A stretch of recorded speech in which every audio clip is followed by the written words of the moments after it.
Chào các bạn, mình là Vĩ Crypto và đây là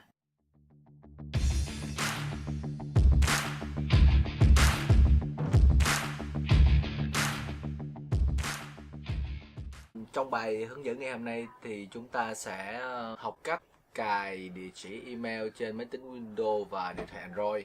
Chúng ta bắt đầu. Trong bài hướng dẫn ngày hôm nay chúng ta sẽ học cách cài đặt địa chỉ Gmail của chúng ta trên máy Windows và trên điện thoại Android. Đầu tiên chúng ta sẽ bắt đầu với máy tính Windows trước. Chúng ta hãy vào phần mềm email có sẵn trong Windows.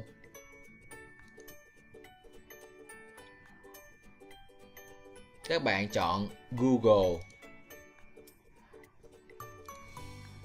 địa chỉ Gmail, Next,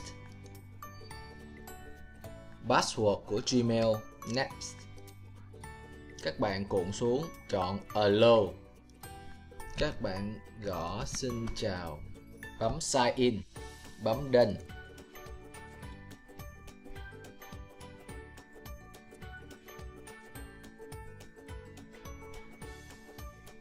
Như vậy là các bạn đã cài đặt thành công địa chỉ Gmail của các bạn trên máy tính Windows. Sau đây tôi sẽ hướng dẫn các bạn cách sử dụng cơ bản trên phần mềm mail của Windows.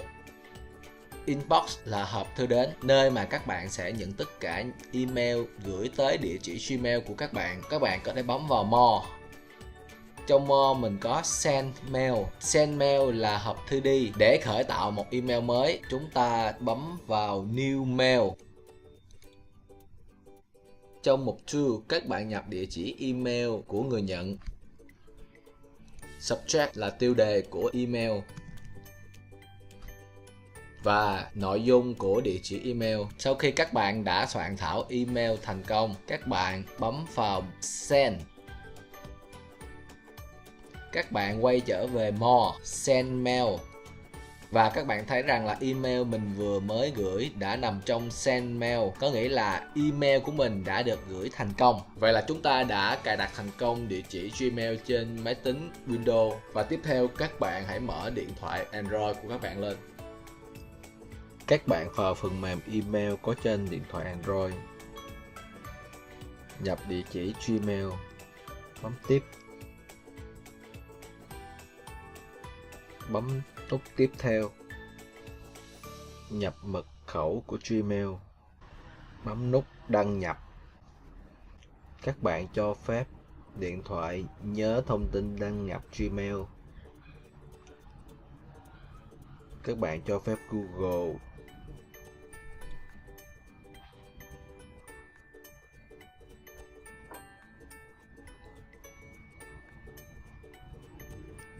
Vậy là chúng ta đã cài đặt thành công địa chỉ Gmail trên điện thoại Android. Và sau đây tôi cũng sẽ hướng dẫn các bạn cách sử dụng cơ bản trên điện thoại Android. Chúng ta bấm vào biểu tượng 3 gạch ngang ở góc trái phía trên màn hình.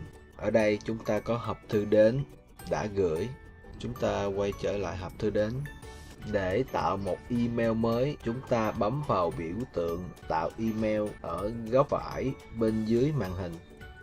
Chúng ta nhập địa chỉ email của người nhận ở mục đến, chủ đề của địa chỉ email và nội dung của địa chỉ email.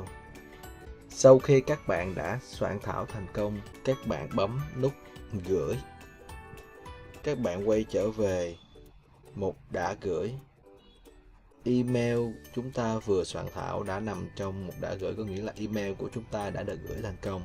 Cảm ơn các bạn đã theo dõi video này. Nếu các bạn thấy thích thì like, thấy hay thì share, còn thấy thú vị thì comment bên dưới nha. Bye.